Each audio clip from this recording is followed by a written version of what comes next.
week 6 of the 2024 NFL season has concluded. The season's absolutely flying by. I'm Josh. This is Cody. We're the Checkdown Chumps. Remember, if you're liking the show, to subscribe and potentially share it with your friends. We'll be here every Wednesday this season, recapping all the games of the previous week and making our predictions for the next week of football. Massive week of football. Lots of news around the league. As a Lions fan, I don't think I've ever been more sad following a blowout victory, let alone one against the Dallas Cowboys in Jerry World. The news about Aiden Hutchinson's leg, I don't know if you brought yourself to watch the replay or not. I did. Yeah, I ended up watching it a few hours later, and I don't like thinking about it, but I couldn't stop watching it. The gruesome injury for him. We're just hoping that for his own sake, for his own health and all that he gets back on track, football aside, because if something like that happened to me or you, we just would want to be able to walk again. I think so. In terms of the football, though, devastating blow to the Lions. If you were going to ask me who the most important player on this team is other than Jared Goff, I might go Aiden Hutchinson. I don't know. So at least for the defense, he's the most important player, I would say. Well, in our first episode, I did pick him as the Super Bowl MVP. I think I took him as my defensive player of the year. So I don't think either of those are going to happen at this point. No. We're hoping he's back next season at full strength. That's kind of all you can ask for. So we'll get into the Lions game a little bit more later, but I just had to get that off my chest because, man, it's been on my mind ever since. As for the picks this week, it was a pretty good week, I think, for both of us. I went 12-2. I believe you finished 10-4. I did 11-3. You went 11-3. Yeah. Okay. I do have my files mixed up, so I may have one of the games wrong. Well, but I'm pretty sure I went 11-3. We can double check. Yeah. Nevertheless, that brings me to 56-36 on the season, so just over 60%. If you're saying you're 11-3, that would bring you to 46-46. Pretty good. Yeah, not bad. Yeah. 500. Yeah, it's a pass. So hey, we'll see how you're trending in the right direction, right? I think this is the first big week for us since the first week of the season. Well, I was only 9-7 week one, so that was a big week for you. This is by far my best week. Yeah. All right, so we'll get to our picks later. One other thing I want to mention, though, you got your Eagles gear on. We talked a little bit last week about the Eagles-Browns matchup, and I was very confident that this was a surefire win for the Eagles. You looked at it more so as a must-win situation, and I'm wondering if you were satisfied with the extent of the victory that the Eagles got, because it was a 4-point win. Yeah. The only thing I'm happy about is this may fast-track the firing of Nick Sirianni, and they won the game, because it's only a matter of time at this point before he's gone. I think after their next loss, he's going. So, I think they might as well just get it done and out of the way with now, after how poorly he showed up in the press conference, bringing his kids as an excuse not to belligerate him. But, we don't want to belligerate anybody on this show. Well, maybe Nick Sirianni is the odd one out, but not very impressed with the win. Although Hurts didn't turn the ball over, which is a sign of progress. Yeah. We'll get into the details more. Let's start with the Thursday Night Football, though. We had the San Francisco 49ers visiting the Seahawks. They were favored 3.5. They ended up winning 36-24, so not really a close game. And when you look at the breakdown of how this went, I mean, rushing yards, that's the big thing that jumps out to me, because there's 228 rushing yards for the Niners, only 52 for the Seahawks. And it's another game where Geno Smith has 52 attempts. He had near 50 attempts, I believe, in that Lions game a couple of weeks back. 30 for 52, 312 yards and a touchdown, but he had 2 picks. But you're just throwing the ball so much. And I understand that on the ground you have Kenneth Walker, 14 carries for 32. So he's only at 2.3 yards a carry. So it gets frustrating. You abandon the run. Kenneth Walker did have the touchdown. But, man, when you can't run and the other team is doing nothing but running with success, punching it down your throat. If you look at the Niners side on the ground, Jordan Mason had 9 carries only, but for 73 yards. 8.1 a carry. Then you have Isaac, I don't even know if I'm going to say your last name correctly, Isaac Guerendo, 10 carries, but for 99 yards, 9.9 a carry. So as a team, you're having no problem running the ball on the Seattle defense, and I know Seattle is still banged up, but man, you're not going to give yourself much of a chance, especially on a Thursday night game when you let your opponent run that easily. Even Brock Purdy, 4 carries for 19, that's 4.8 on the ground.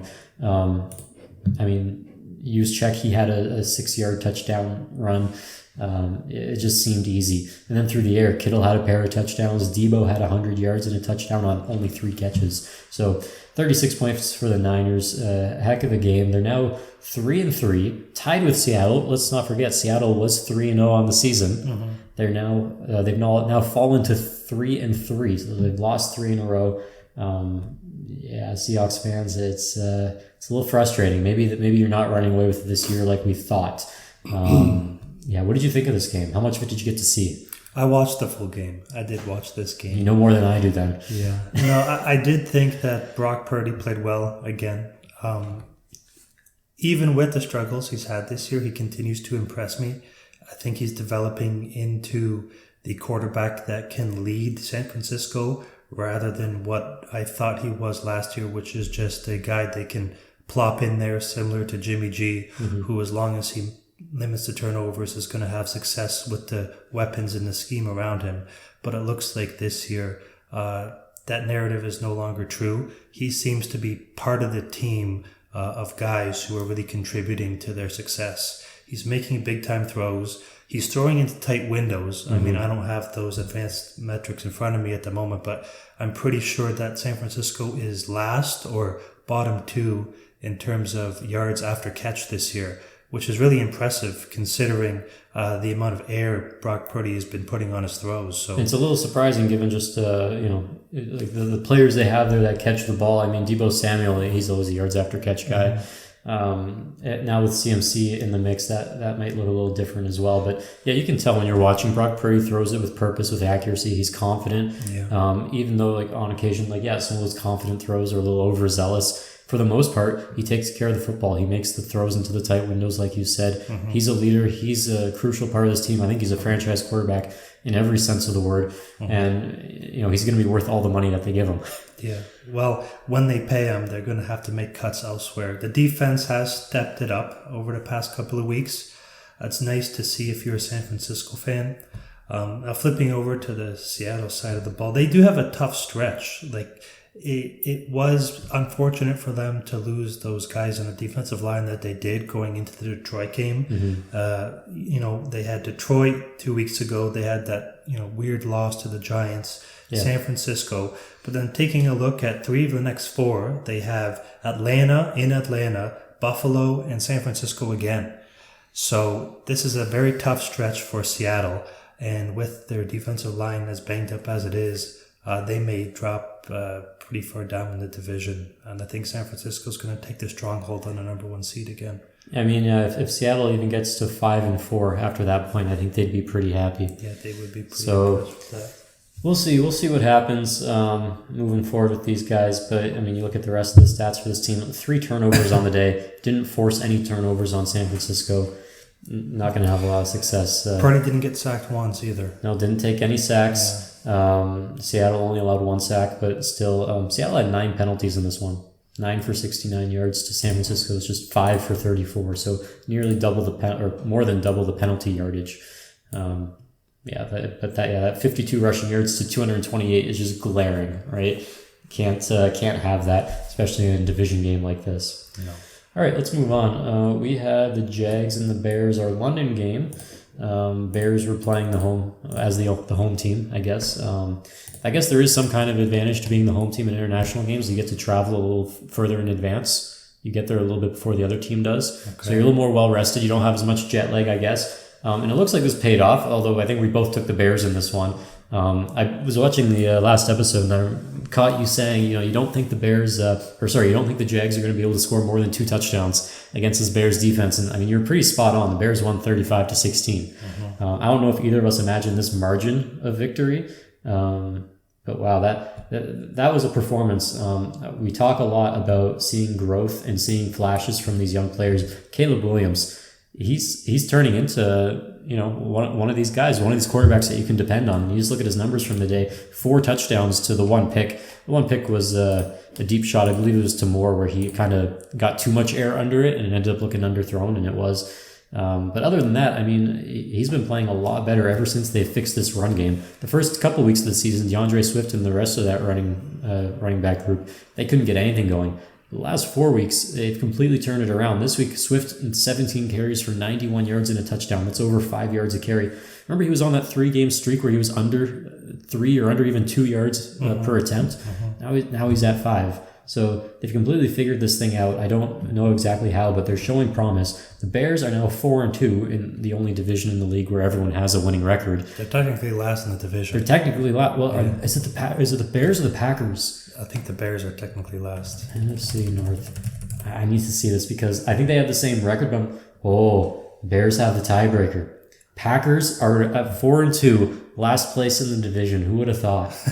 Lions are at second and only 4-1. Now, we're going to talk about this later, but the Lions play the Vikings this coming week, and if the Vikings win, they're 6-0. They're clearly in first place. But if the Lions win, they're both 5-1. Lions will have the tiebreaker and be in first place. So very exciting. A lot of high stakes, but I like when the division is competitive. It sucks because obviously, but it is fun when you're playing high quality opponents. But in any case, the Bears, they're doing good. I mean, they got off to that sloppy start, but they seem to kind of be finding their groove. I think I mentioned this in our first video. After the first week of football, season doesn't really start until after Thanksgiving, as Belichick always says, right? So the Bears are finding their groove. You think they can get hot later in the year?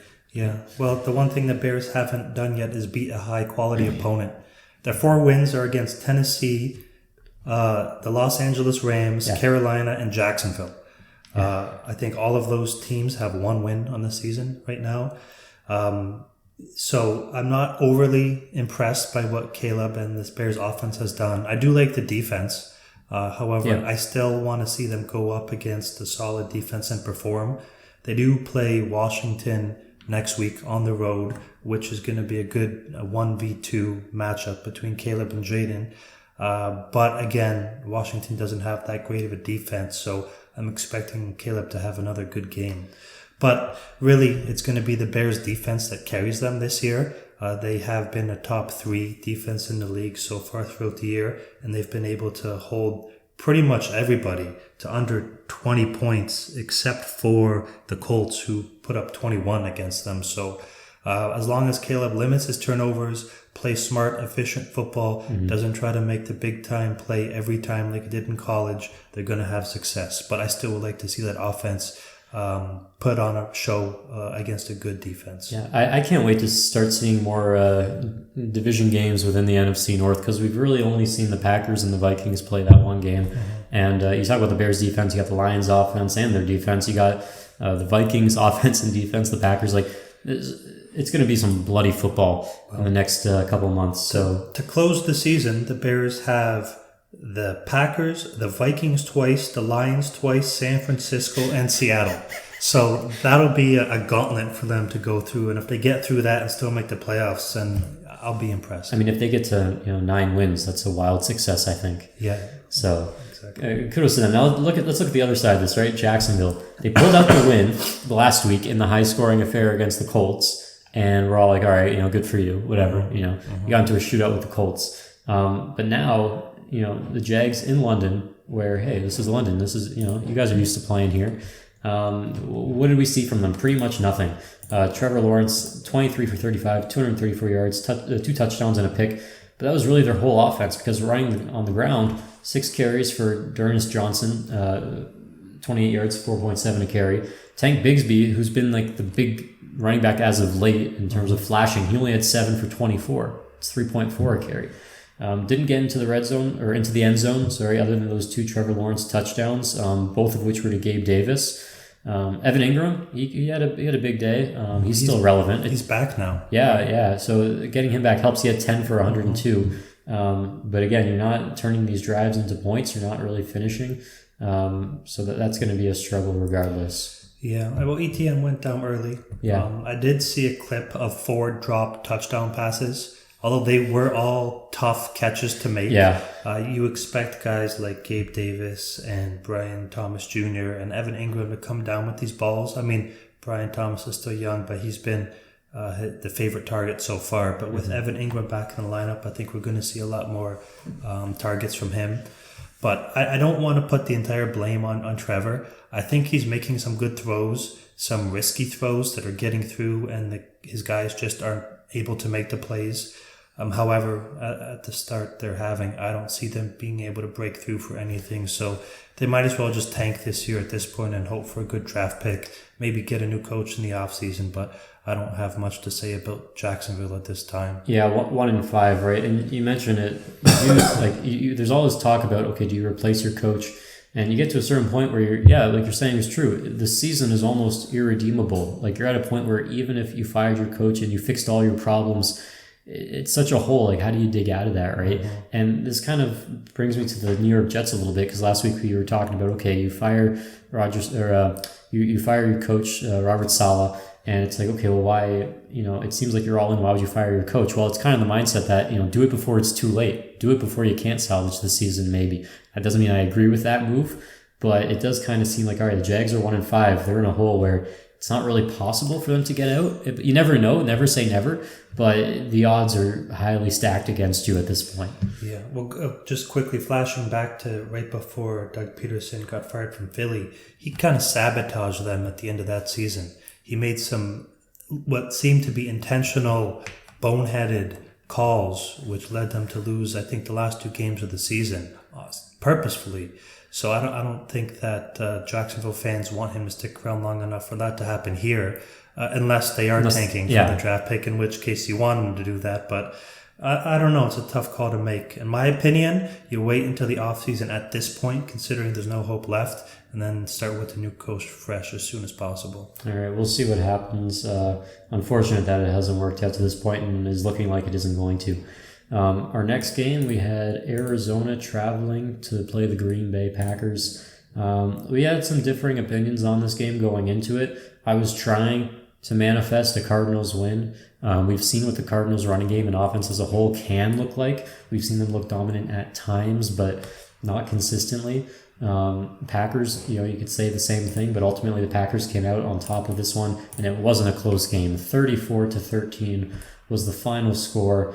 Rushing yards, Packers had 179 to the Cardinals 89. Not great for Arizona.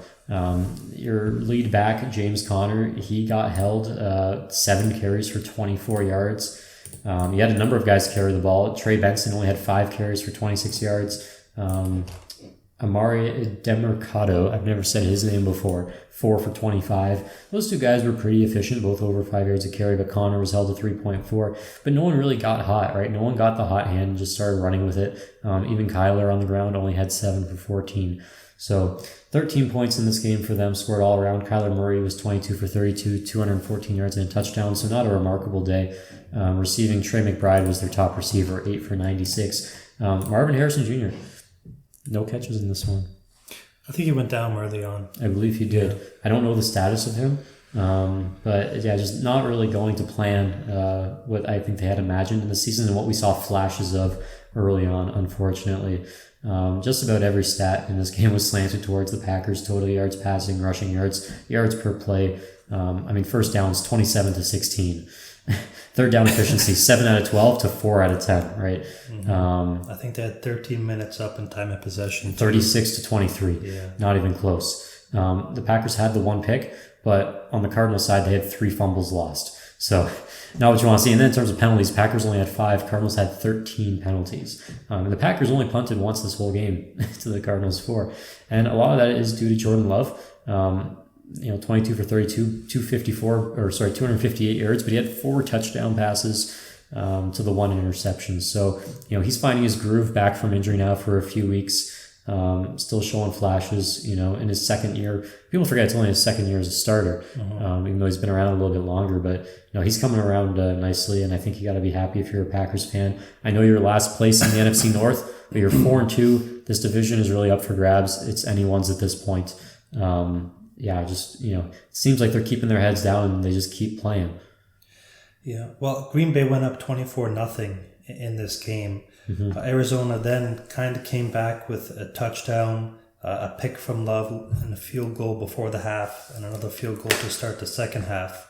But then they fumbled the next 3 possessions in a row, leading to a Green Bay field goal. I mean, I thought they might have had something there after that field goal to start the second half, but their defense was unable to stop Love, and they just marched down the field and scored a touchdown, and then 3 fumbles in a row is just not going to get you anywhere. So I don't really have much confidence left in this Arizona team. Mm-hmm. I think the new Call of Duty comes out in 10 days, and Kyler Murray's performance before and after Call of Duty games coming out is night and day. And considering he hasn't been all that great leading up to this point, I fear for the worst for this Arizona team from October 25th on. I believe he signed a sponsorship with Call of Duty as well. Well, he was laughing at the fans because he made a lot of good money out of it, but right. Arizona fans probably aren't too happy with his performance and how bad he's been. So, and to start the season, and at certain points, Kyler was looking pretty solid. They had him running under center a lot more than in the past. In the past, with him on the Cardinals, there was a lot of shotgun, and they were having success with that, with the play action, running from under center, all that. I don't know if they've gotten away from that. I haven't watched a ton of his reps the last couple of weeks, but I don't know. I think they're going to find their way back eventually. Like, they have the talent. A lot of the mistakes they're making, like you're saying, untimely turnovers, right? You fumble 3 drives in a row, the game's going to get out of hand. I think some of these things are correctable. It's a very long season. We're only 6 games into this. They have 11 more to play. They're not going to come back and win their division, obviously. It was a very competitive division. Now it's really the Niners, and then you got the Seahawks, who are kind of trending in the wrong direction. But the Cardinals could be a team that, I still have faith in them getting to 9 wins. I don't think that's out of the question at all. But we'll have to wait and see what they look like, if they're able to correct these mistakes or not. I guess so. You disagree? I do. I was high in the Cardinals before the season started, but I don't see enough consistency out of them to think that they're going to be able to make a run for a wild card spot. I think the division right now, even though both Seattle and San Francisco are 3-3, mm-hmm. I think San Francisco has it on lock, and I don't think that they're going to get a wild card spot, especially with how competitive, say for example, the North is, right? Oh yeah, the North could supply all the wild card teams for the conference. Yeah. So I just don't see Arizona. Maybe they finish, 8-9. 7-10, something like that. Yeah, and if Kyler gets through the year, he plays a full season, no injuries, and you see something to build on, and they make a little bit of noise at the end of the year, okay, you can build on that going into next year. You have a little bit of momentum. That's realistically the best case scenario for this team for this year, I think. But if they sneak into a wild card spot, I wouldn't be surprised. Again, things can look very different in just a few weeks. We'll move on. We had the Bucs and the Saints in New Orleans. Holy smokes, the Bucs won 51-27. It wasn't looking like a blowout. It kind of went back and forth. This is interesting. So it was 17-0 in the first quarter for the Bucs. The Saints then scored 27 points in the second quarter. They wouldn't score a point after that. Now, I know the Saints are down a lot of players. It was the first start for quarterback Spencer Rattler, as Derek Carr was dealing with. I think it was an oblique injury. They had some flashes. But overall, the Bucs just ran away with this in the second half. Bucs scored 27 in the second half to 0 for the Saints, and ended up having 51-27 on the day. That's a lot of points, and they did all of this with Baker turning over the ball. He had 3 interceptions on the day early on. He still finished with 325 yards and 4 touchdown passes, and 4 touchdowns to 3 picks. That's like a Jordan Love stat line. Yeah. On the running, with the running backs, Bucky Irving, he did what we kind of expected, 14 for 81 and a touchdown. But then Sean Tucker, running back that I don't know if most people were really, had him on their radar, 14 for 136 yards, 9.7 a carry and a touchdown. Unbelievable. So this team as a whole, they're just running the ball at will. 277 rushing yards to the Saints 81. It almost seems like every game outcome can be predicted by how lopsided the rushing yards are. Almost every game. It's insane. Yards per play was almost double for the Bucs, 8.3 to 4.6. Don't really see that often. 594 total yards of offense to just 303 for the Saints. This was one that got out of hand, and I think the Saints coming into this, they didn't have a lot of hope. But again, at halftime, they were up by 3 points. It was 27-24. it was just that second half, the Bucks ran away with it. And I think what kept it close in the first half, it's the Baker Mayfield, those picks, right? Yeah. Those turnovers. Well, some of these NFC South matchups this year have been pretty wild so far. You can't predict the NFC South ever. It's pretty crazy. I was impressed with Spencer Rattler coming out, doing what he did, putting up 27 points. Did have a couple of questionable throws leading to a few interceptions, but the Saints have just been in a downward spiral since their 2-0 start. I mean, they blew out Dallas, in Jerry World, and at that point, I was bought into the hype, because teams typically don't go into Dallas and blow them out leading up to this year. They do now. Now they do. Yeah, things are different. But New Orleans, 4 losses in a row. How long is Derek Carr out for? I really don't know. I'm not sure there's a big drop off between him and Spencer Rattler. I've never been a huge Derek Carr guy. It's just not much to say about the Saints at this point. Maybe when Taysom Hill comes back, he'll provide an energetic spark to the offense. He'll get something going, but allowing 51 points is just unacceptable in a divisional matchup. Now, on the other side of the ball, Tampa Bay has a very good offense. Right? I have them as the 5th-ranked offense in the league.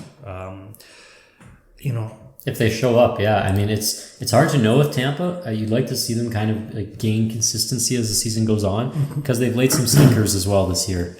They have, but they're scoring typically they're scoring a lot of points. They did beat Detroit, right? They're the only team this year to hand Detroit a loss. I do like Baker. I think he's maturing as a quarterback.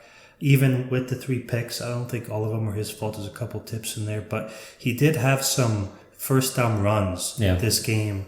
Take a look at the final score. It was a blowout, but I think those runs were crucial, getting, very important first downs when the game was still close, with him lowering his shoulder into defenders to get a couple extra yards just to get to move the sticks. So I like Tampa's offense. I think they're not going to have much trouble scoring points this year. It's just a matter of if the defense can maintain that level of consistency that they need. But hopefully their health trends in the right direction as the year goes on too. That's going to play a big factor. Mike Evans currently on pace to miss out on 1,000 yards. Yeah, on my fantasy team, by the way. The first time I've ever had Mike Evans on a fantasy team. You waited a very long time. I have, Man. This always happens though, and then he has like a 250-yard game and he catches up and it's fine. We'll see. I'm rooting for him though. I'm rooting for him. All right, our next game, we had the Texans going to play the Patriots in New England. Texans were favored 7.5. I believe we both took the Texans and didn't really give it a lot of thought. Texans won 41-21. There was a wild card in this game though, right? There was an aspect to this game that some people weren't considering. I think the news was out by the time we made our picks. We picked the Texans anyway, but that's Drake May coming in. And look, he had a day. It was apparent that it was his first game ever, but he was showing some flashes and he did things that Jacoby Brissett has not done even once this year. Thrown for 200 yards, 243 to be exact. I don't believe Brissett has eclipsed 200 yards this year in a game. 3 touchdown passes. I don't believe Brissett has had a multiple touchdown pass game. That's great for your first game as a starting quarterback. He had 38 on the ground too. Yeah, he ran 5 carries for 38 yards. Now he had the 2 picks, but 20 for 33. Like, this is not bad. And he had, if you actually watched and you trust your eyes, he had some sharp throws. His first touchdown pass was something. And look, he's supporting players that, the last few weeks have been pretty lackluster. Just a lot to be encouraged by. And I know this is a year where you don't really expect anything from New England and, they're not going to make the playoffs. They're 1-5 and, even if they start playing more competitive, it's not going to happen, but I don't think that is going to happen. But you're at least seeing the flashes that you like to see from your young quarterback. And there's some hope there for the future. I think Pats fans have a little something to be excited about. Yeah. He looked good. Now, Houston did what they were supposed to do. Yeah. They came in and they rolled a lesser team, which is what you expect Houston to do. So I don't really want to spend too much time there. But yeah, Drake May was impressive for his first career start. I still find it odd why they would pick this game for his first career start against Houston, who is one of the better teams in the league. Although coming out and throwing 3 touchdowns against a team like Houston may be a confidence booster going forward. So I'm excited to see what Drake May has to offer for the rest of the season, assuming that they keep him out there. I think they will.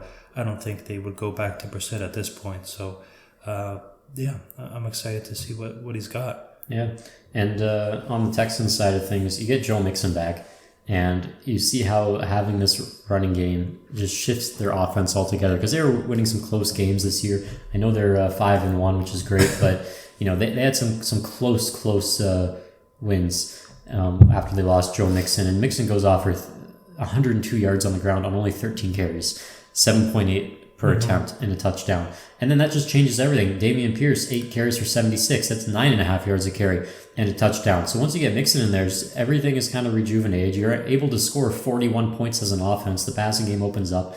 Stroud only had 192 passing yards, but he threw for 3 touchdowns. And no Nico Collins. Yeah, without Nico Collins. So I know Nico Collins is a massive loss, but to me, getting Joe Mixon back and opening up the run game, that opens up the offense even more so. So I think they'll be okay. They are 5-1. The division is theirs for the taking. It's just, keep your head down, keep playing. Yeah, but it is New England. And one thing I will add, which I forgot to mention, is that if we go back to week 2, Houston played Chicago. Yeah. And I think Caleb Williams had like a negative passer rating or something that game. So comparing, only his second game to Drake May's first game against what's essentially the same defense, a night and day. Now, the Bears have been improving along, but I just want to point out again, really impressive from Drake May considering how well Houston defense has played against young quarterbacks this year. Yeah, so we'll keep an eye on him going forward and just we watch his career with great interest. Yeah, we'll be. All right, moving on. We had the Colts visiting the Titans. To me, this seemed like an easy pick, like for the Colts. Did you take the Colts as well? I did take the Colts. Yeah, they were only favored half a point, but they won 20-17. Joe Flacco magic continues. He was 22 for 38, 189 yards, 2 touchdowns and a pick. Not like a super flashy, stat line, but you get the win, and you're doing it still without your running back, right? Without your starting running back anyway. Jonathan Taylor. Yeah, he was one of my top fantasy picks this year. I think I took him in the 2nd round, 3rd round. I forget. But anyway, Jonathan Taylor, he's out still. And these guys that are subbing in for him, it's not really the same. Trey Sermon is supposed to be the guy. They gave him 18 carries. He only averaged 1.6 yards per carry. He had 29 yards. Now Tyler Goodson, he was the more efficient back, had 6.4 yards a carry. He only got 8 carries on the day, though, but he had 51 yards. So I think moving forward, you might see a shift in that split. I'm not sure. But they're kind of trying to suss out who the running back should be, I think, to lead that group in the absence of Jonathan Taylor. So we'll see how that goes going forward. But if they get the running game going, that's going to help a lot. But Joe Flacco, he's doing a steady job, just keeping the offense, keeping the offense steady, keeping the team steady, and you're going to win these games that you should win. And as for Tennessee, this is weird. So we got Will Levis, he's playing, right? And if you watch the game, I think it was it 8 targets? I believe it was 8 targets for Calvin Ridley. And there's a highlight going around of the 8 targets, and it's like most of them are not anywhere near him, right? Will Levis was held to under 100 yards. He had 95 passing yards, but it's not like he played half the game and got pulled. He had 27 attempts. He only threw for 95 yards, had a touchdown and a pick. Now, if when I'm watching, it looks like he doesn't have the same zip on the ball. I know he injured his shoulder a little while ago. If there's one thing you can criticize about Will Levis, it was never his arm strength, right? It was kind of all up here. So seeing that kind of concerns me. That tells me, okay, he's not right. I don't know why he's out there right now. But they have him out there, so that's what they're dealing with. At least Tony Pollard, he's still giving you some flashes, right? 17 for 93, 5.5 per carry and a touchdown. Tony Pollard's a guy that continues to kind of have, weeks here or there that are just like, oh, okay, this guy's a back, Yeah, wouldn't Dallas love to have a guy like Tony Pollard right now, eh? I don't know how you entered the season without a running back that, at least shows you that, okay, this guy impresses me a little. He can be something. He has upside. Dallas just can't. They don't have anything. No. They're leaning on Ezekiel Elliott, a guy that they let go because he wasn't good enough to start. Well, Rico Dowdle's okay, but I mean, this game was brutal. I mean, 11 penalties for 113 yards for Tennessee. And the less than, 95 or 85 passing yards from Will Levis, whatever it is. I mean, he sucks. There's just no nice way to put it. I don't want to say he's hurt right now, but even before he was hurt, he was struggling. Yeah, he just keeps he's a meme guy at this point, you know. Yeah. He's just out there for funny social media content. I don't know why else they're playing him. I guess they don't really have a backup. Is it Mason Rudolph? I think it's Mason Rudolph. So I mean, they're in a terrible quarterback situation right now. They should probably be tanking at this point just to get a quarterback next year. It is Mason Rudolph. And I think that both Hopkins and Ridley are potential trade candidates for teams that need wide receivers. I'd like to see Hopkins end up on Kansas City, believe it or not, but I don't know if the cap situation is going to work out there. But either way, Tennessee's done for the year. Indianapolis, they're 3-3, but they're behind in the division. And it's a bit of a stretch to consider them for a wild card at this point. So, yeah, this is just really one of those games like, okay, the better team won, but there's still two bad teams. So, yeah, Colts-Titans games haven't really excited me since 2006. All right, moving on. We had a big game here. We had the Browns going to Philly. Philly was favored 8.5 points. And we talked about it a little bit at the top of this show. A little disappointing that the Eagles only won by 4. Their defense did what they were supposed to do. The Browns 16 points. That's about what the Browns have been capable of this year. And you never want to complain too much about a win. A win's a win is a win, right? But man, 20-16. The Eagles get both their wideouts back, right? You have A.J. Brown, you got Devontae Smith. Both had okay days, right? A.J. Brown, very good day, 6 for 116 and a touchdown. Devontae Smith, 3 for 64 and a touchdown.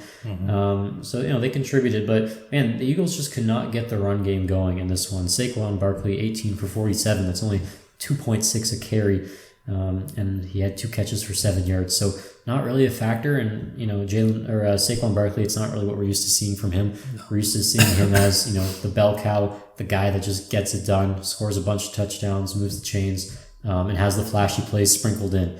They were kind of missing that in this game from the running backs. And, as an offense, only 20 points. But like you said earlier, Jalen Hurts, solid game, very clean, 16 for 25, 264, 2 touchdowns, no picks on the ground. He actually had 14 attempts on the ground, which is pretty crazy. Quite a few tush pushes in there. Yeah. So that's why the average, was only 2.4 yards a carry. But, doing what he has to do. I don't know how long he can do that for into the season, but... who knows? Well, just on Cleveland quick, I saw a stat earlier. They're like the bottom 5 offense from every team since 2000 in terms of like red zone efficiency, third down efficiency, yards per drive. They're like ranked 780th out of 795 teams since 2000 or something like that. So the Browns offense is horrible. I don't know why they haven't started Jameis yet. I think everybody's calling for it at this point, considering how bad Deshaun has been. Nobody really wants to see Deshaun have the opportunity to succeed at this point. Everyone wants, what seems to be fan favorite Jameis Winston come in and play. Maybe it's a contract thing where the GM's putting pressure on Stefanski to keep him in the lineup. I don't really know. But unless they get him out of the game, there's just not much that Cleveland can do. I even heard rumors at this point that they might consider trading Myles Garrett to someone like the Lions, who just lost Aiden Hutchinson to fill in for that role because the Browns would probably prioritize future draft picks rather than someone who can have an impact currently. But the Browns are a disaster, and thankfully the Eagles won this game. If they would have lost, Sirianni would have been gone. So maybe not thankfully. He's gone soon enough. All over the media, social media, sports media, everybody's just ripping this guy apart right now. And I think rightfully so.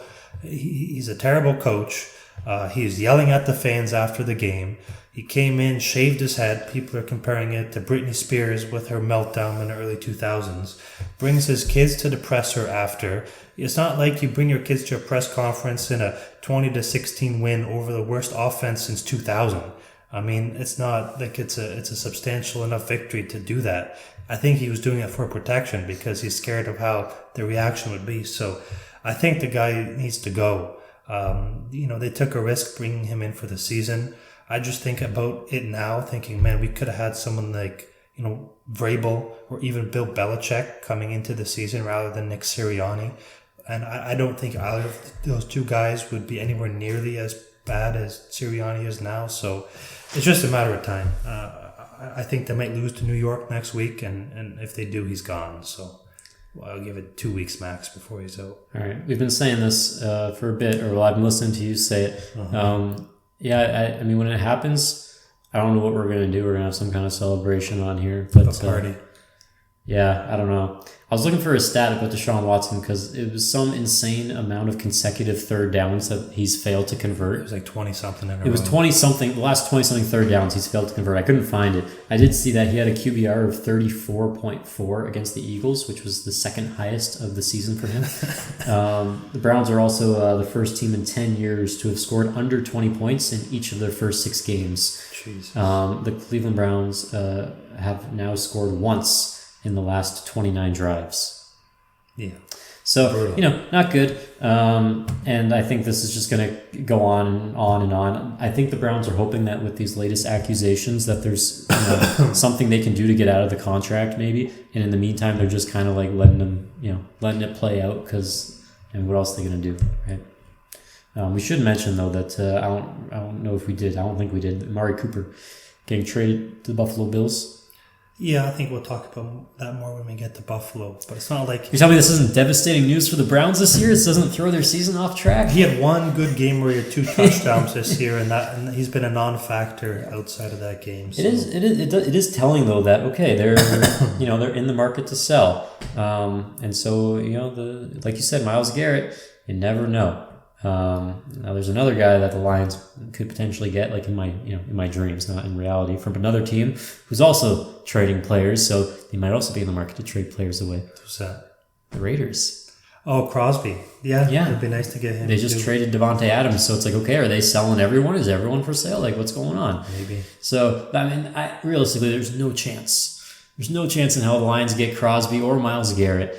Man, I'll give it a chance. I'll say 30% they get one of the two. Holy smokes. I could live with that. That's great.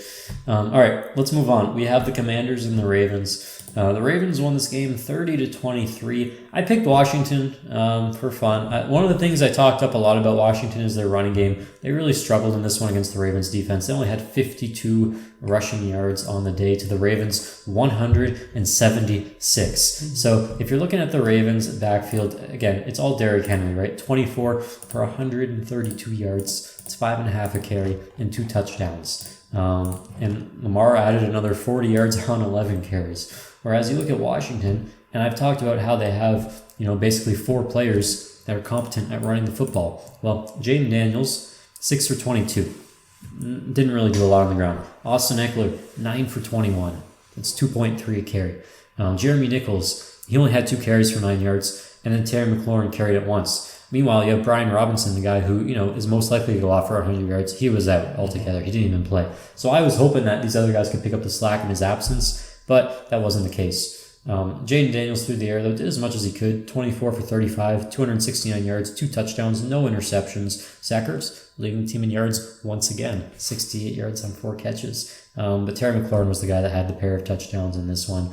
For the Ravens air game, Lamar was pretty good again. 20 for 26, 323 and a touchdown. He had the pick, but you get to 30 points. 323. It wasn't even like, it's not like he tore them apart with his legs. This is Lamar, throwing the ball, which is like, it's what you love to see. And Zay Flowers, you get him the ball 9 times for 132 yards. That's a success, I think. And Mark Andrews, he's still alive apparently. Yeah, he got in the end zone in this one. So yeah, well, I don't think either of us had questioned the Ravens' offense going into this game, considering how bad the Washington defense has been. The question was, could the Ravens' defense stop the Commanders' offense, especially the run game? And with Robinson out, that definitely hurt. But Jaden Daniels didn't turn the ball over, which is quite impressive. But the most important thing that I got out of this game, even with Robinson being out, is the fact that Baltimore defense really stepped up. Because they have struggled this year.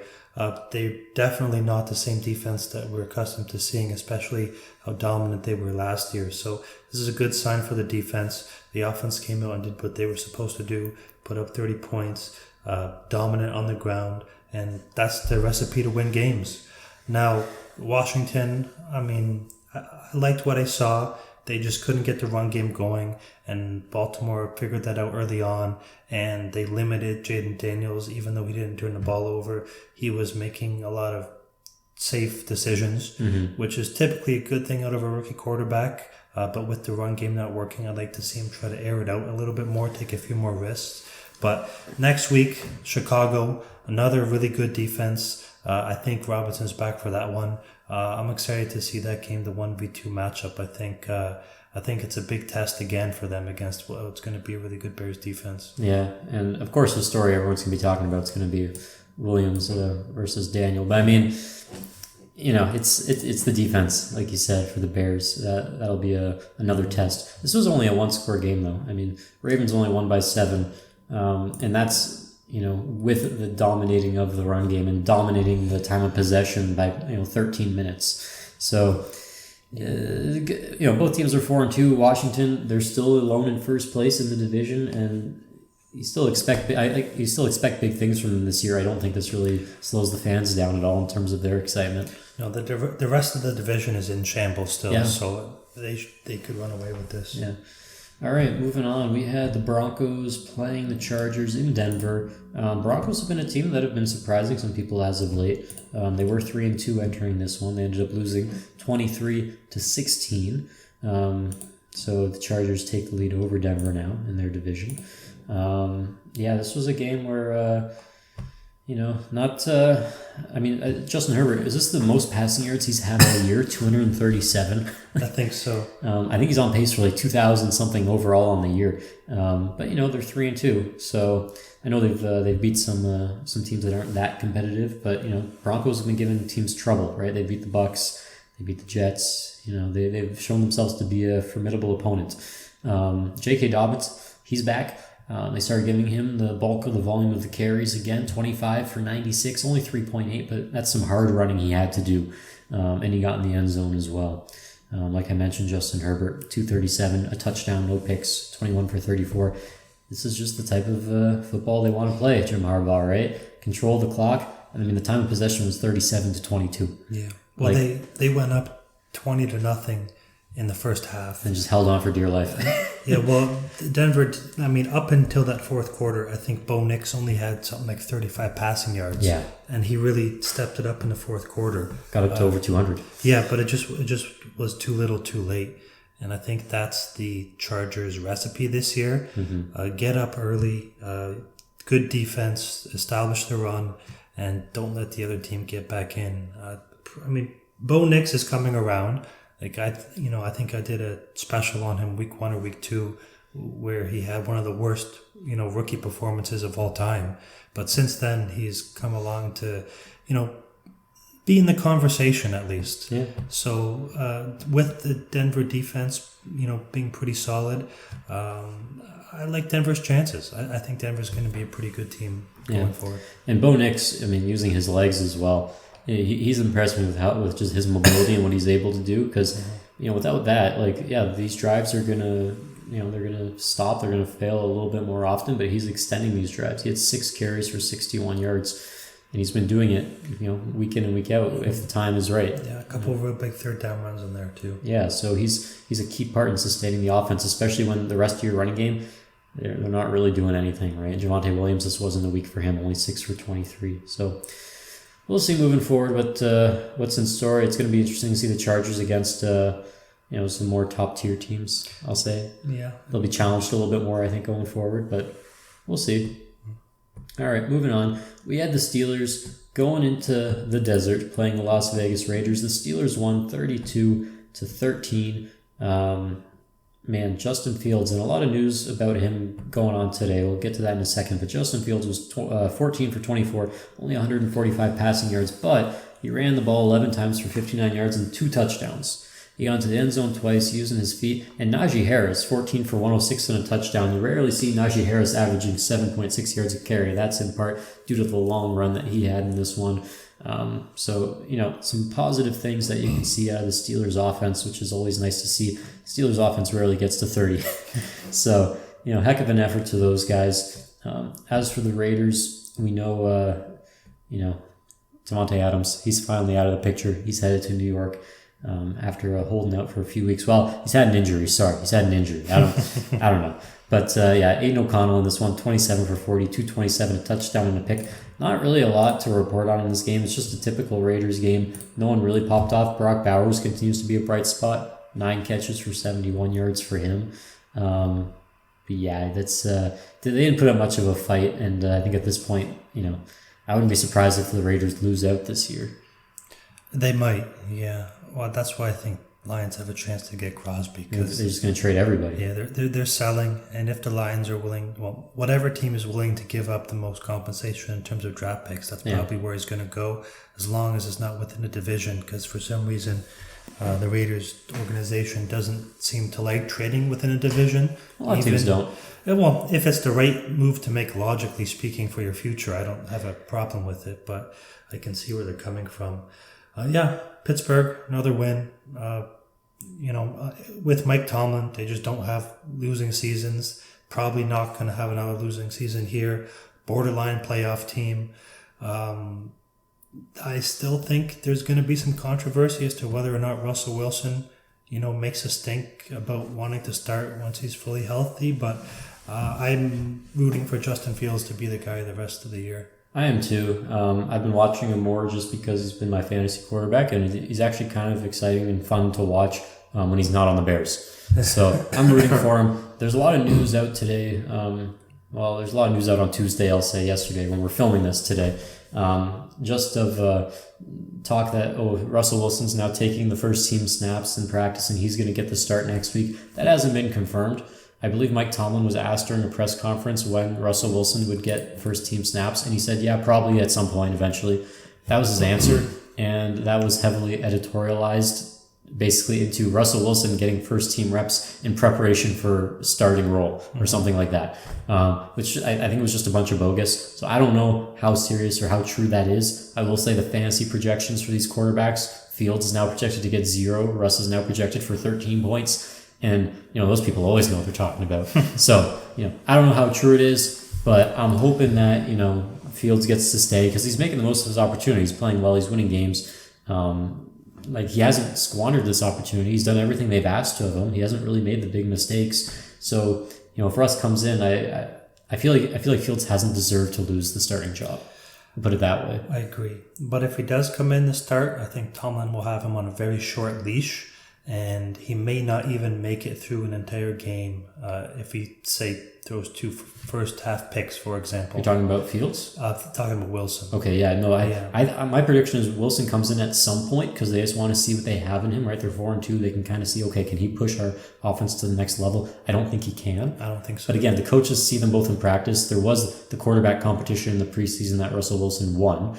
But, you see the live reps now, and it's like, okay, well, you can't argue with the results. So we'll see. I think Russ will get a chance to start, and I think he'll find himself back on the bench at some point. I agree. I agree with that. We'll see, but we're rooting for you, Justin. Okay, the next game, we had the Falcons going to play the Panthers. Kirk didn't throw for 500 yards in this one, but they did score 38 points. They went 38-20. Kirk was 19 for 30, 225 and a touchdown, no picks, nothing flashy, but they got the job done. A lot of scoring in this one though for the Falcons. Tyler Algier was actually the leading rusher, 18 for 105 and a touchdown. Meanwhile, Bijan had 15 for 95 and 2 touchdowns. So, both, you'd be ecstatic if one of your running backs had a day like that. Both were very good. Both were very efficient. So 3 scores between the 2 of them. And then Drake London getting into the end zone as well. 6 for 74 and a touchdown. Kyle Pitts continues to look like he's been unlocked. 3 catches for 70 yards for him. So he's still contributing. And as for the Panthers, Andy Dalton is still, he's looking, he didn't have a good day, but he's looking serviceable compared to Bryce Young still. I know it's not much sense comparing the two at this point, but 26 for 38, 221, 2 touchdowns and 2 picks. I feel like that's more a stat line that you would see from a functioning pocket quarterback in this league than what we've seen from Bryce Young. And again, the running game still seems to be more effective when Andy Dalton's there. Chuba Hubbard, 18 for 92. It's 5.1 a carry. Mm-hmm. I don't know what it is. Teams just have to respect the passing game more, I think, and that opens up the run. For now, I think Deontay Johnson is a guy who's going to be gone before the trade deadline. Yeah, it's possible. And I think he is he's a very good wide receiver. I really like him. He's on my fantasy team, which is part of the reason why I'm saying that. But he has a good connection with Andy Dalton. He makes tough catches in tight windows, and I think he's really the reason why they're scoring points this year when he's being targeted. But with him likely to be gone before the deadline, maybe they move back to Bryce Young. In a way of saying that they're selling on the season this year. They just want to get Bryce Young as many snaps as possible in hopes of him developing into something for the future. Because the season's done. That might not be a part of their plan. I mean, coaches will evaluate you only for so long, and if they don't see improvement, they're basically saying, okay, we're done with you. We're just going to leave you on the bench. There's no upside to them playing him. Like, they can tank just fine with Andy Dalton. Well, the upside is he gets reps, right? So if you want to develop him, they might not. They might want to protect the asset instead, right? Keep him healthy. Fair enough. Get a 4th round pick for him instead of nothing. Yeah, similar to Trey Lance. Yeah.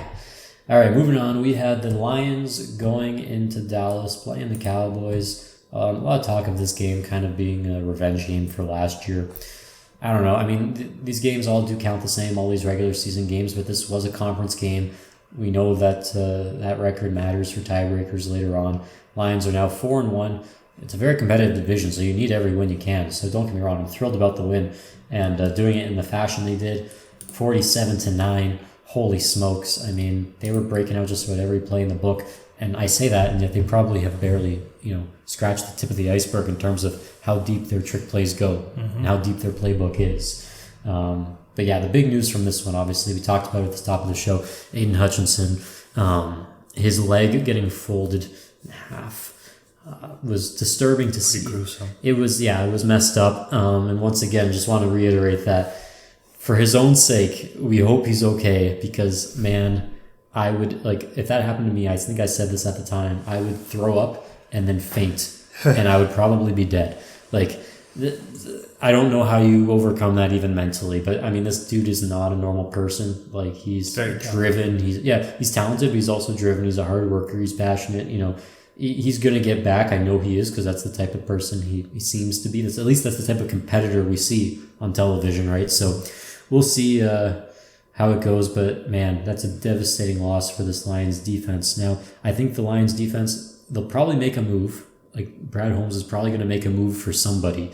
I think more likely, though, it's just going to be a depth piece because at this point, you're lacking some pass rusher depth. I don't think they're going to go out and try to get a guy that can replicate what Hutch does because you would literally need to get a Myles Garrett or a Crosby from the Raiders, and that means you're giving up at least a first-round pick, if not multiple, right? Maybe they can get away with just a second.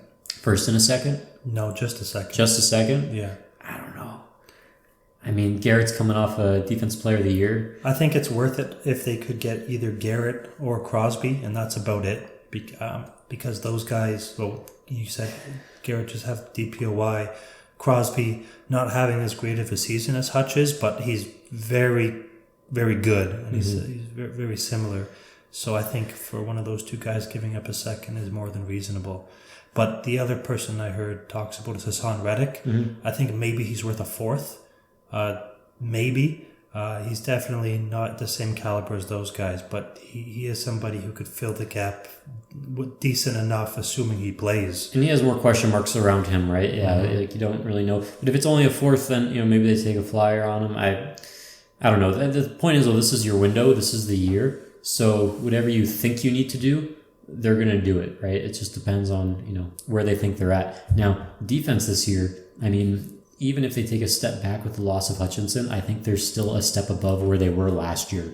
I think they're still a much better defense. So we'll see what they do, but I'm not going to hold my breath if they make any sort of, huge splash plays, but if they do, I'll be a little relieved. I mean, we have the cap space for it. So now, as for the performance itself, I mean, Goff the previous week, we remember 18 for 18, right? 2 weeks back with the bye. Right, with the bye. In the last game we played.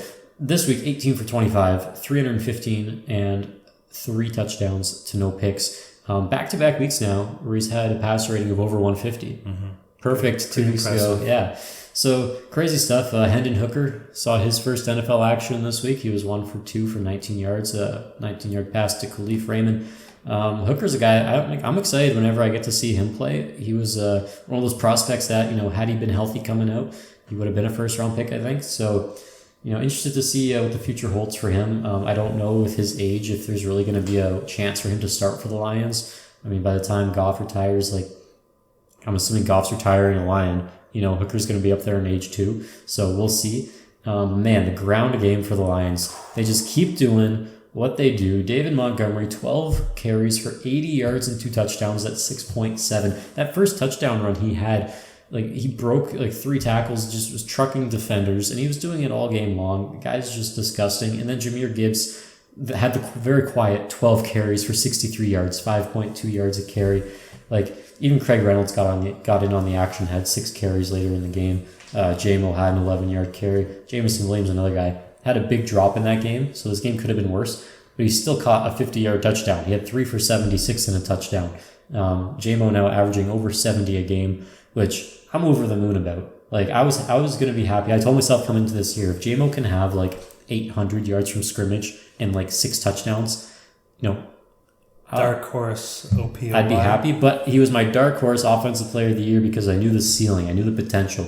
So far, he's on track for 1,400 yards and 12 touchdowns or something like that. And he's going to do that on 50 catches. That's what he's on pace for. He's averaging 22 yards a catch this year.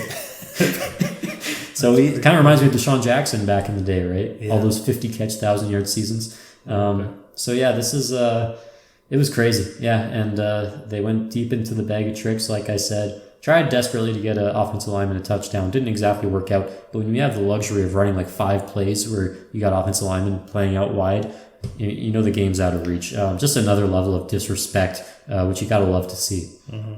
Well, I have the Lions as the number 1 overall team in terms of expected points per game. Number 3 offense, number 11 defense. They're really putting on good performances this year, barring that one, odd loss, I'll say, to Tampa Bay in that very weird game where they decided not to run and only throw. They could very easily be 5-0, but their first, I'd say, real test this year next week against Minnesota without Hutch. It's going to be an interesting game. But I mean, on the flip side of the ball, let's talk about Dallas for a second. Dallas sucks. I mean, look, I have my all in, baby. All in, yeah. All in. I got my my chart here with my plus minus offensive defense. Dallas is one of 6 teams. 6 teams in the negative offense and negative defense category, along with the Giants, Raiders, Browns, Patriots, and Panthers. Right at the start of the season, you consider those 5 teams. You wouldn't think that the Dallas Cowboys would be in a category with that group, but you'd hope so. Well, I would. Yeah. You wouldn't think it though, but they are. I mean, they're just a bad team. Yeah. They can't run the ball. Dak has to have a big game in order for them to win. The defense can't stop the run. All in, I thought they were going to try to go out and get Amari Cooper. Reunite him with Dak. Not sure. They'd have to pay more They'd have to pay more to bring him back than they got when they traded him. I know, but I mean, at this point, I don't really know what Dallas is going to do. I mean, the division is in shambles. Washington seems to be the front runner right now, but there's still big questions about the defense. They're only 1 game behind Washington. The Dallas Cowboys are 3-3. If they're going to make some moves because they think that this division is within their grasp, they should do it. But it's not a fix where you get one player and all of a sudden everything's fixed. They got issues, man. They got a ton of issues. They have issues that I don't want to say I didn't see coming, because I did have them in second or third in the division when we made our picks early on. Mm-hmm. But that being said, I did have them winning a ton of home games, right? I think you had them undefeated at home. I may have, and they're what, 0-3 at home now? I think you took the Cowboys. Did you take the Cowboys to lose every game on the road? I may have. You know what? It's the opposite though. They're 0-3 at home and 3-0 on the road. Yeah. But I mean, I don't know what to say. I mean, being 12-4 3 years in a row, starting out like this, they're not going to finish 12-4 this year. I mean, there's no way. But I mean, their schedule, they're at San Francisco, at Atlanta, then they have Philadelphia at home, Houston at home, then they play Washington. That could very well be 5 losses, right? Yeah. Coming up. It's a very tough schedule. Now, the Eagles are a very questionable team, but divisional games, you don't really know what happens. However, you would expect them to beat Philly at home. But over the next 5 weeks, it's going to make or break their season. They could very easily finish this, 3-8 and be at the bottom of the division and be out of it. So, just very, very happy that Dallas is such a terrible team this year. Well, Dallas, we wish you well. I'm not wishing them well. Okay. Next game, we had the Sunday night game. The Bengals playing the Giants. Kind of a low-scoring affair, 17-7 for the Bengals. The big play of this one, Joe Burrow, the 47-yard touchdown run, really was the most exciting moment of the game, I thought. For the Bengals, it keeps you alive. You're 2-4.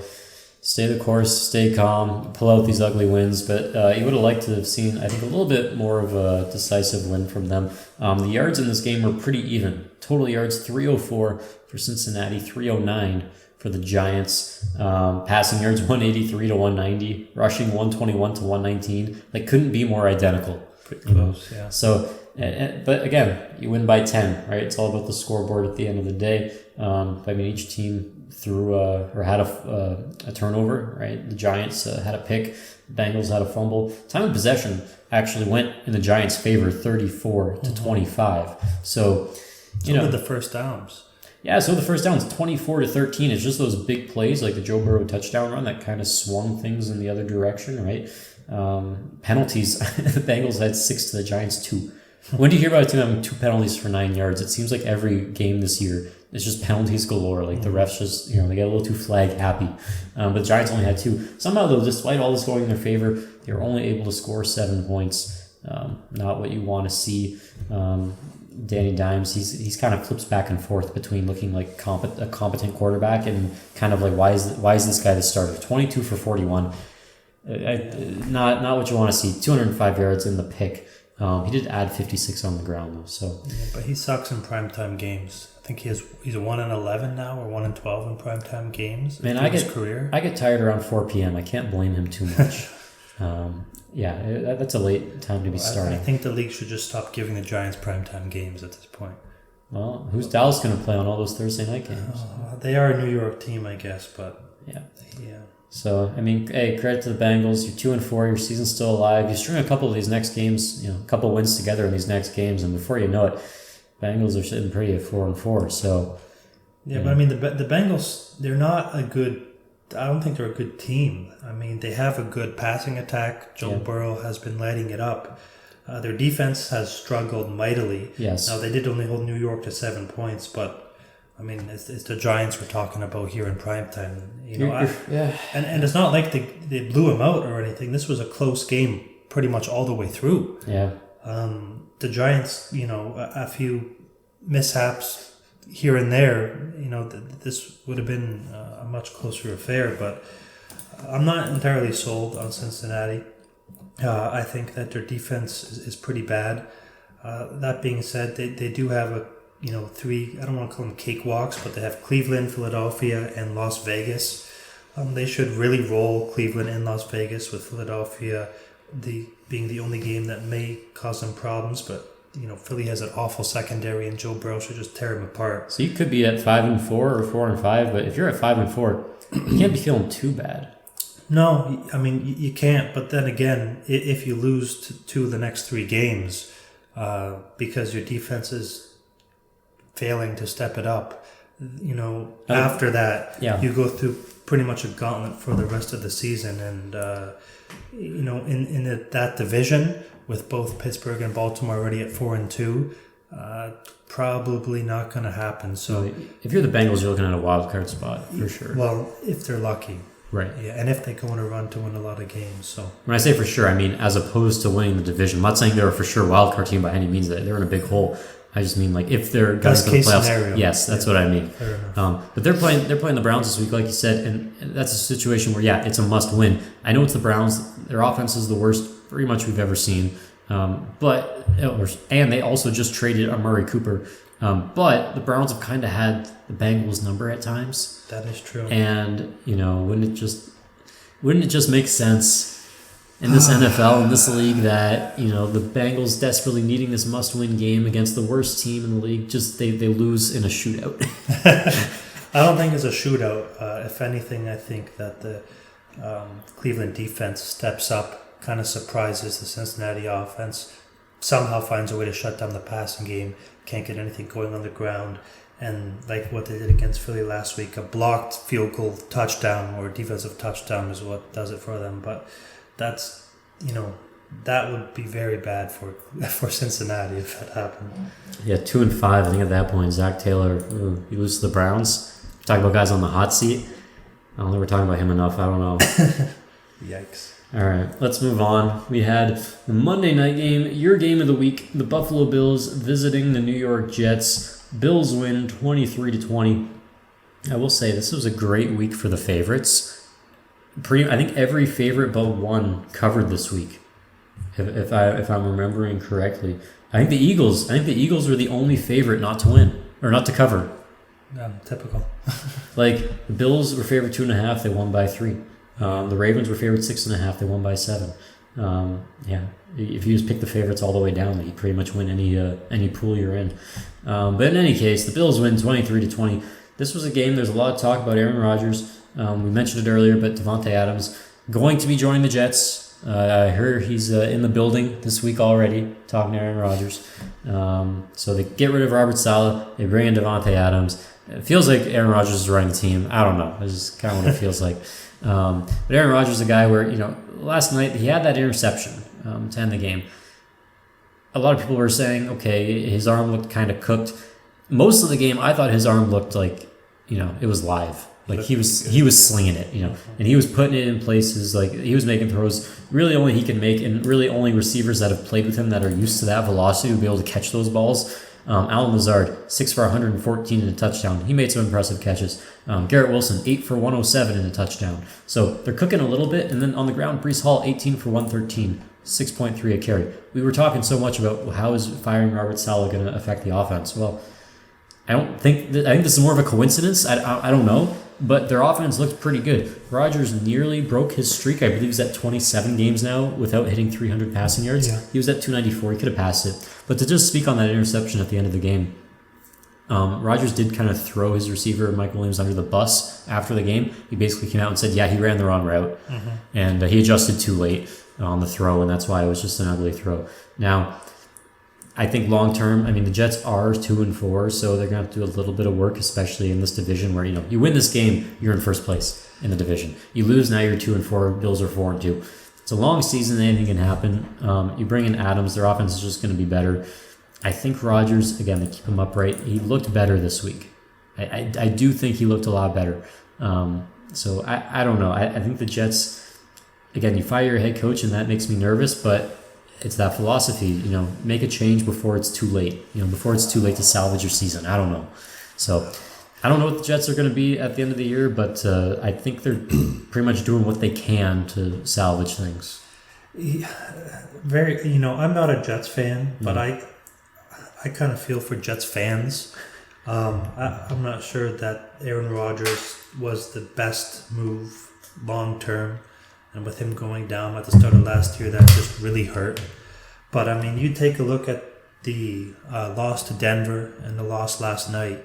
That's 3 missed field goals. That's the difference between 2-4 and 4-2. Yeah. Right, the 50-yarder at the end of the Denver game, although, they do blame the wind for that. And then last night, I think he missed a 34-yarder and like a 42-yarder. Not some field goals you expect Zerline to make. Right? Zerline was 2 for 4, along with 34. Yeah, so it's they're right on the cusp. And even that Minnesota loss that they had too, they fought back in the second half to bring it to a one-possession game. And again, Rodgers threw a pick at the end of the game to seal it. That was an ugly game for Rodgers, yeah. Yeah, but competing with the Minnesota team who's now 5-0, who does have the best defense in the league, it was a good sign that they didn't throw the game away. Mm-hmm. But with Devontae Adams coming in, I think Mike Williams is probably going out now. You don't make a quote like that after the game, throwing your receiver under the bus, unless you know that Adams is coming in and Williams is probably leaving. So Kansas City, maybe. Perhaps He is an injury risk type of guy, though, so I'm not sure that Kansas City wants to add another receiver who might go down with an injury before the end Pittsburgh? of the year. I don't know. I really don't know. But anyway. Oh, God. I might keep asking. Either way, with Adams essentially replacing Williams in that offense, it can only be good. I don't see how it could be bad. With another receiver that Rodgers is familiar with, theoretically, that solves a lot of the problems that they have on offense. Well, The defense did play well again. Yeah. I mean, the defense, other than the week 1 loss to San Francisco, has been, performing really well. So I'm not too worried about that. It's just, the Jets, for whatever reason, just can't seem to get all the pieces in place to figure it out. And that loss to Denver, really hurts now. But on the Buffalo side of the ball, I mean, they did what they had to do to win. They get Amari Cooper now.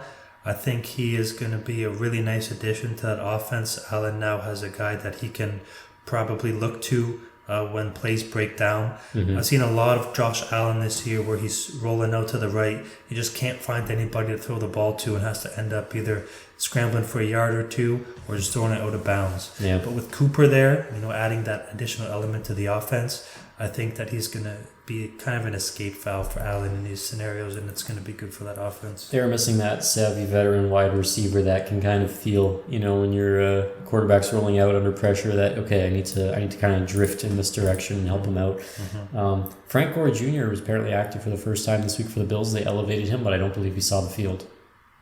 Unfortunate. What are you going to do? Yeah.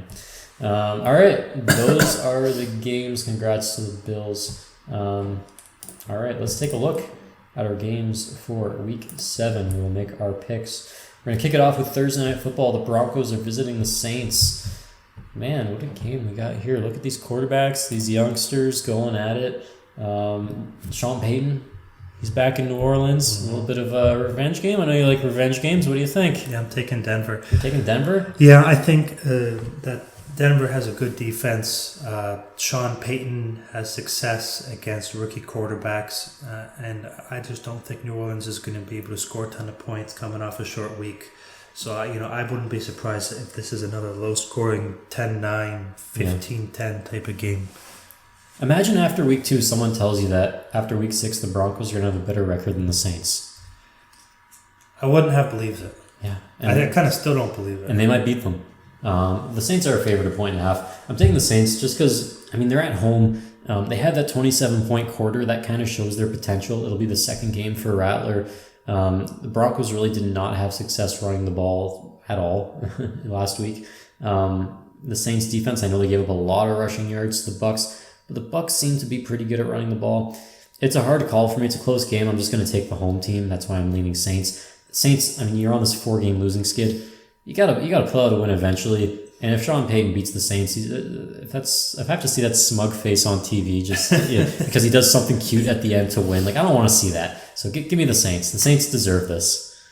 Let's go on to the London game. Right, we're back in the UK. We got the Patriots visiting the Jags. Did I write that correctly? Are the Jags back to back in London? What the heck is going on? Why does the NFL hate the Jags so much? Yeah. At least they're there already. They didn't make them come back in between, I'm assuming. So Jacksonville's back in London. I'm taking the Jags. This is a weird game. I'm sure the people in Vegas are having a hard time figuring out the spread here because the Jags are favored 5.5. I don't care who the Jags are playing. Giving them 5.5 points, that's tough. Well, I got the Jags too just because they didn't go home. They stayed in London. Yeah. That should give them a big advantage over New England. Now, that being said, I am curious to see how Drake May performs. Only his second ever start in London against a team who's now been there for over a week. If he puts on a good performance, then that's a really good sign for Pats fans. But give me the Jags. I think that them being there for the week is a really big advantage for them. Yeah, I'm taking the Jags as well. And like you said, that might be the biggest home field advantage this week. Might be. Just because they've been there. All right, moving on. We got Seattle visiting the Falcons. This it kind of makes me sad, just given Seattle where they started. But I'm going to take the Falcons. Falcons are going to continue to do what they do. They're 4-2 already. I talk so much about that division just being the Bucks at the start of the year and not seeing anyone else really competing for it. At first, we thought maybe the Saints, but now it's looking like Atlanta. Atlanta's getting the job done. They're doing it in different ways, whether Kirk has to throw for 500 or if they lean on their running backs and run for 250 yards. It doesn't seem to matter. They find a way. Patriots are a team that everyone just seems to take advantage of. I mean, the Patriots are like, they don't show up prepared really. Whatever you're good at doing, you can do it well against the Patriots, it seems. Sorry, you mean the Seahawks? Seahawks, yeah, sorry. I'm crossing these games in my with my eyes. I'm looking at the wrong ones. Yeah, Seattle. I was talking about New England though. You were talking about that makes no sense for Seattle. Yeah. I don't know. I just don't trust Geno. They're gonna make him throw it 50 times, and that's not gonna work. Well, it's not so much I don't trust Geno. I'm taking Atlanta, but I think that they're going to establish the run. Like last week was their first game this year that they had real success on the ground. I think they had a good running game in Philly as well, but they just didn't put up the numbers. Yeah. But with the Seahawks front seven banged up there, I think Atlanta's going to have a ton of success running the ball. Yeah, and Seattle hasn't really had that the last couple of weeks. No. All right, moving on. We got the Titans visiting the Bills. God, if the Titans win this game, I'm gonna, I'll eat my hat. What's the spread for this one? 8.5. Oh, okay. For Buffalo. Yeah. Just in case you were concerned. You know, I got Buffalo too here, Okay. obviously. Yeah. Yeah, I mean, this is one of those 1 o'clock games. Like, you'll just check the score after, but you don't really need to tune in. I don't know. Unless Josh Allen has some crazy game, has 7 touchdowns or something. I think it's going to be closer than people think, but I don't. Okay. I have Josh Allen in fantasy, so I'm hoping it's not, but... Amari Cooper. Yeah, So. Yeah, there you go. All right. Cincinnati Bengals visiting the Browns. I am taking the Bengals. They're 4.5-point favorites on the road. I know the Browns have had their number at times over the years, but I can't bring myself to pick the Browns against Joe Burrow and the Bengals. Like, I know they've been struggling, but I would just feel foolish, And the upside, like being wrong about this, I can live with being wrong about this pick. But if I take the Browns, I'm just an idiot. Yeah, I'm taking the Bengals too. Like I said, the Browns have one of the worst offenses since 2000, right? So as bad as the Cincinnati defense is, I still don't think they're going to struggle against that Cleveland offense. All right. We got the Dolphins visiting the Colts. I'll take the Colts. They kind of have a little bit of a winning formula. I don't know if Jonathan Taylor is going to be back or not this week. We'll see. But Joe Flacco, he keeps the ship steady. And for the Dolphins, they're just...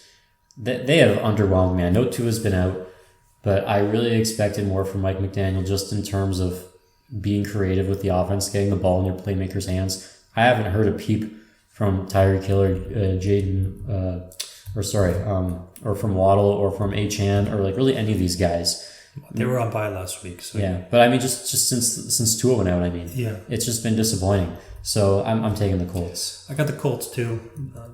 Like you said, Dolphins are pretty bad without Tua in there. Maybe McDaniels can come up with something coming off the bye, but I just don't see it happening. Yeah. All right, we got the Texans visiting the Packers. I'm interested to know who you took in this one. I'm taking the Texans. Packers are 2.5-point favorites at home against the 5-1 Texans. I'm taking the Packers. I thought you might be. Mm-hmm. Yeah. Packers are a tough team to pick against. They are. It's also in Green Bay, right? Yeah. Yeah. I think really that's the only reason I'm taking the Packers is the home field advantage. If it was in Houston, I probably would have flipped my pick. But I think this is going to be a very good game. Should be. And without Nico Collins, I think that also gives the Packers a bit of an edge. But, two really good rushing teams. I mean, going back to the first 2 weeks of the year, they both had 250 plus yards against Indianapolis. Yeah. So it'll be interesting to see how they play against each other. And the Texans struggled, but they got Mixon back. Mm-hmm. They showed that they can run this week. They dropped a 40 burger on the Patriots. So, I mean, I don't know. I feel good about the Texans going forward. That's me. Okay. All right, next game, we got the Lions and the Vikings. Lions are getting 1.5 in this one. The Vikings are favored at home. 4-1. You just dropped 47 on Dallas, holding to 9 points, and you're the underdog. Crazy. I'm taking the Lions. I said I'm taking the Lions all the way this year after I doubted them against the Cardinals. I'm all Lions, baby. But this should be a tight game. It should be a close game. I don't know. Without Hutch, I know the defense looked okay with him out after he got injured last week against the Cowboys, but that game, I mean, the Cowboys were dead in the water. They weren't putting up any kind of a fight. Can't really judge based on that. And this Vikings team, defensively, Brian Flores, I just have a feeling he's going to confuse Jared Goff. Ben Johnson does a very good job, Lions OC, of just keeping the offense simple. If you watch Goff, so many of his throws are to dudes that are wide open. He's able to hit guys in small windows. He can do it. But the offense is just so good and it's so well ran that they make things easy for their players. And I'm wondering if Brian Flores is going to just make things confusing for Goff. You know, those zones, guys dropping back into coverage, if we're going to see some interceptions. I hope not. But I'm a little bit worried. But I'm taking the Lions. Okay. I'm taking Minnesota. Yeah. They are coming off a bye. Big advantage. Yeah. Hutch is out. Another thing, too. I am worried about that pick, though, because I'm just not sure how long this Sam Darnold charade can last. It's a charade now? You know what? It is a charade. Because 1 week, he's going to come out and he's going to throw 4 picks, and then everyone's going to say, oh, I told you so. This is the guy who we all thought he was. I just don't see him, being consistent for the rest of the year. I just don't see it happening. Well, that Jets game may have been the end. He wasn't good against the Jets, no, but they're coming off the bye, and that's where I give him the advantage. So I got Minnesota. Darnold, just to mention this, over 100 passer rating in every game until he played the Jets. 45% completion, 50.3 passer rating, 179 yards, no touchdowns, and a pick. Every other game before that, multiple touchdowns, over 100 passer rating, over 60% completion, over 70 in a couple of them. Yeah, big drop off against the Jets. Now it's the Jets defense, right? So I don't know. The Texans and the 49ers don't have slouch defenses either. So, Nope. But the completion percentage there is what worries me the most. That's a big drop off. It could be one of those games you bury the film. I don't know. We'll see. I hope he's able to sustain some level of competitiveness. I don't want to see him just suck.